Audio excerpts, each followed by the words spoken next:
Ты слушаешь Радио Мария.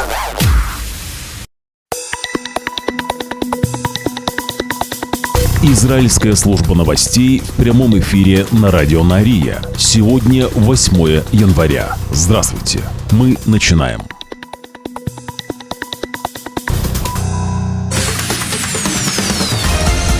Главные новости Израиля. Слушай на Радио Мария. И начинаем с главной темы выпуска. Израиль должен подготовиться к потенциальной войне с Турцией, заявили в комитете, созданном правительством Израиля. Об этом сообщает издание The Yerushalayim Post.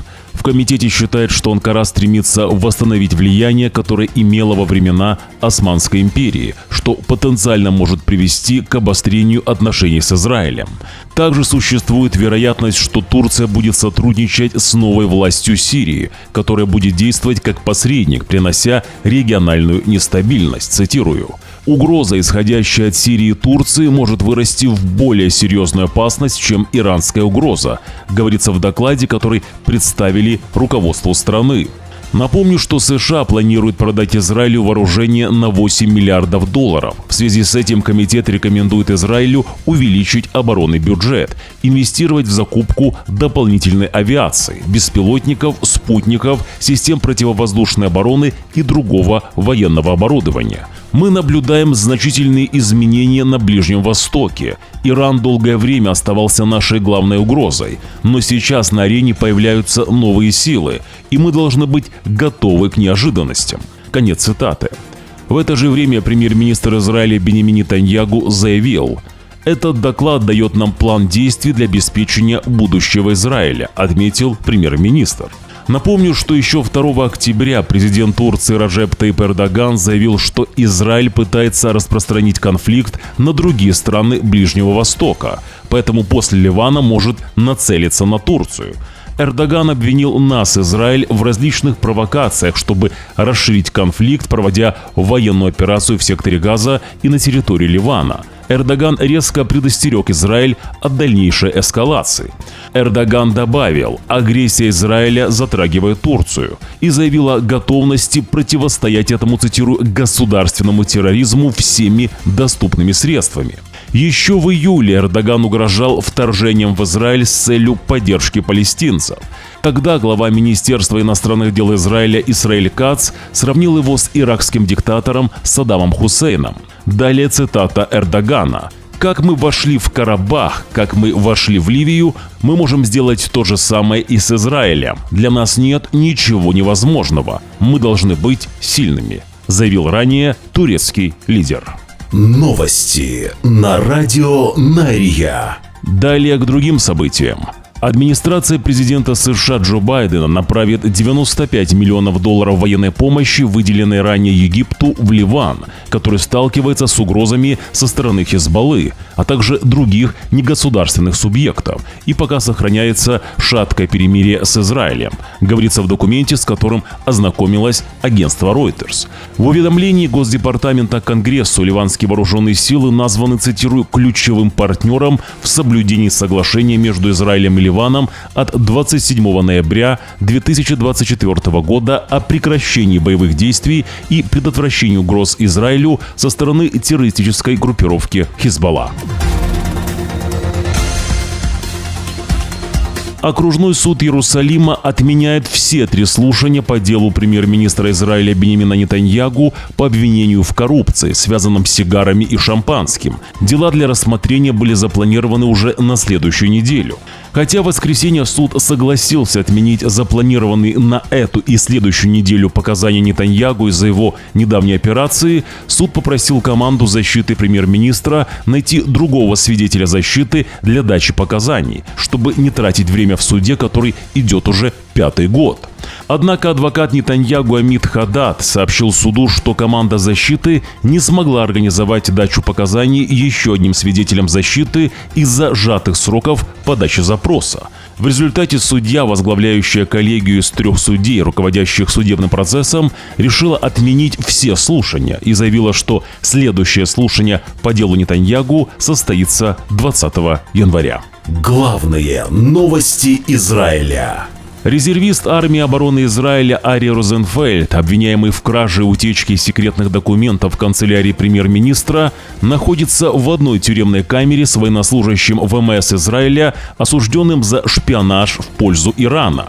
Сообщается, что осужденный военнослужащий ВМС попросил перевести его в камеру к Розенфельду, поскольку у него возникли опасения, что Розенфельд попытается причинить себе вред. В нем также говорится, что он сделал это несмотря на то, что условия в общей камере были значительно хуже, чем в камере, в которой ранее содержался военнослужащий ВМС. 12-й телеканал израильского телевидения сообщает, что получил копию письма, написанного Розенфельдом о заключенном военнослужащем ВМС, в котором Розенфельд выразил признательность за то, что тот переехал в эти условия вместе с ним, чтобы, цитирую, «я не был один», завершает Розенфельд. Адвокаты же говорят, что непонятно, почему тюремная служба Израиля, проявив преступную халатность, решила поместить военнослужащего ВМС Израиля вместе с самым известным заключенным в стране Ари Розенфельдом.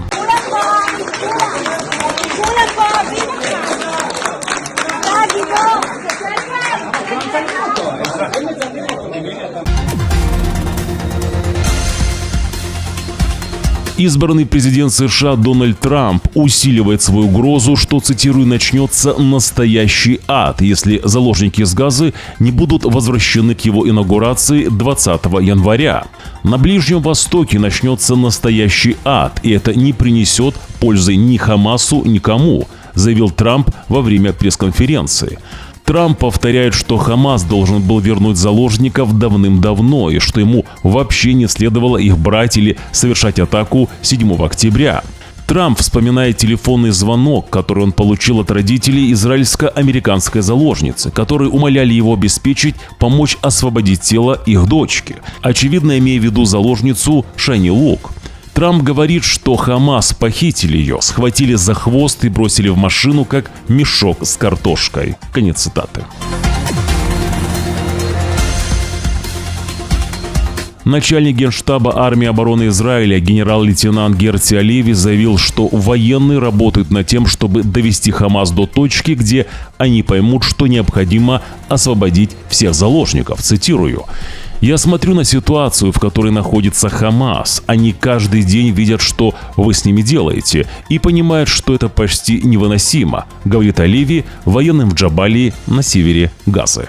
Новости на радио Нария. Министр иностранных дел Израиля Гидеон Саар встретился со своим коллегой из Эмиратов Абдуллой бен Заедом в Абу-Даби, сообщает офис Саара. По данным МИД, два дипломата обсудили региональные события и двусторонние отношения между странами. Напомню, что Объединенные Арабские Эмираты сохранили полные дипломатические отношения с Израилем, но отказались от публичных визитов и инициатив с Израилем, поскольку общественность решительно выступает против военной кампании Израиля в секторе Газа. Международный суд ООН заявил, что Ирландия официально подала декларацию о вмешательстве в дело. Напомню, что это дело Южной Африки против Израиля где в секторе Газа.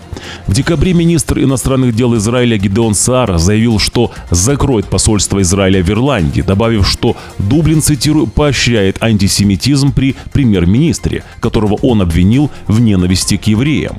Израиль отозвал своего посла еще в мае, после того, как Ирландия стала одной из 3 стран ЕС, которые заявили, что в одностороннем порядке признают палестинское государство.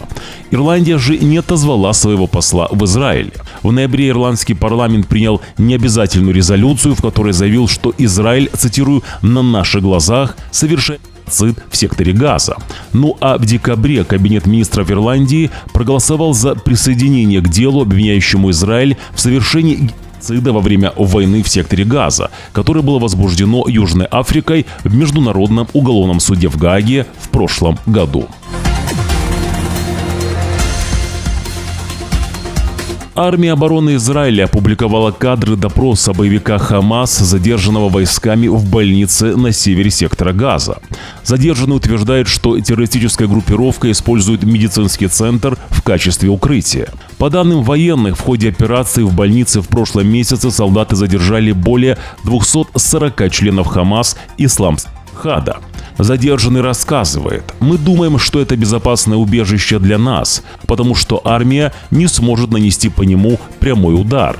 Боевики перевозили оружие в больницу из нее, а также выходили из медицинского центра ночью для проведения операций по наблюдению и патрулированию. Из госпиталя выдавали гранаты и минометы для атаки танков, для засад и для подкопов. Я работал уборщиком в больнице, но также был и членом элитного подразделения Хамас «Нухба». В армии обороны Израиля комментируют, что допрошенные подозреваемые управлением военной разведки на данный момент предоставили большой объем разведывательной информации, которая помогает армии обороны Израиля в ее действиях в секторе Газа. Новости на радио Нария. Спикер Кнессета Амир Охана объявил, что Эйнав Зангаукер, матери заложника, которой более недели не разрешали входить в здание Кнессета, будет предоставлен повторный доступ, но добавил, что нарушение правил может привести к новому запрету. Зангаукер, открыто критикующая правительство Нетаньяху за то, что оно не вернуло ее сына Матана Зангаукера домой после 15 месяцев плена в Газе, запретили заходить в Кнессет из-за того, что женщина нарушала порядок. Амир Охана заявил, что у него состоялась хорошая встреча с Зангаукер и объяснил, что она не подвергалась преследованию из-за своей антиправительственной активности. В своем заявлении Охана также отметил, что Кнессет проявил огромную гибкость в отношении родственников заложников и избегал налагать на них санкции за поведение, которое обычно влечет за собой длительный запрет со стороны Кнессета. Если Зангаукер хочет и дальше делиться своими мыслями, она может сделать это здесь, в Кнессете, как она делала это с начала войны, не нарушая правил, добавил Амир Охана. Министерство иностранных дел сообщает, что 3 израильских граждан в возрасте около 20 лет были спасены из горнолыжного курорта в Японии, откуда они не могли выбраться в течение 24 часов. Сообщается, что мужчины очень замерзли, а батареи их мобильных телефонов были близки к разряду. Спасти их удалось только с помощью военного вертолета. Не раскрывая подробности, МИД Израиля сообщает, что посол Гилад Коэн работал с высокопоставленными представителями местных органов власти, а также полиции, чтобы получить необходимую помощь. Скоро израильские граждане вернутся домой. Лучшая теннисистка Израиля Лина Глушко нашла креативную идею, как обойти запрет на ношение значка похищенных на открытом чемпионате Австралии. Не имея возможности выйти на корт в матче со значком, который организаторы посчитали политическим заявлением, Глушко вместо этого повязала себе на голову настоящую желтую ленту. Как это было, вы сейчас видите на своих экранах видеоверсии наших новостей на YouTube-канале Радио Нария. Новости на радио Нария. Главные новости Израиля. Напомню, что вернулся официальный телеграм-канал Радио Нария. Подпишитесь на наш телеграм-канал прямо сейчас. Там мы публикуем новости, которые не пропускает YouTube. Отсканируйте своим телефоном QR-код на ваших экранах. Или же напишите в поиске Telegram «Радио Нария» латинскими буквами. Ссылку на наш телеграм-канал мы оставим в первом закрепленном комментарии под этим видео. Не забудьте поддержать Радио Нария. Напомню, что 80% наших зрителей смотрят YouTube-канал Радио Нария без подписки. Нажмите на кнопку «Подписаться» прямо сейчас. Также нажмите на палец вверх, если видео вам понравилось, или же на палец вниз, если видео не понравилось. Оставьте свой комментарий. Благодарность и нашим спонсорам. Их имена сейчас на ваших экранах. Чтобы стать спонсором Радио Нария, под видео нажмите на кнопку «Стать спонсором». Вам спасибо. Израильская служба новостей желает хорошего дня. Уже завтра, в четверг, 9 января, в 6 часов утра по Иерусалиму мы снова в прямом эфире. Вы должны знать правду. До встречи.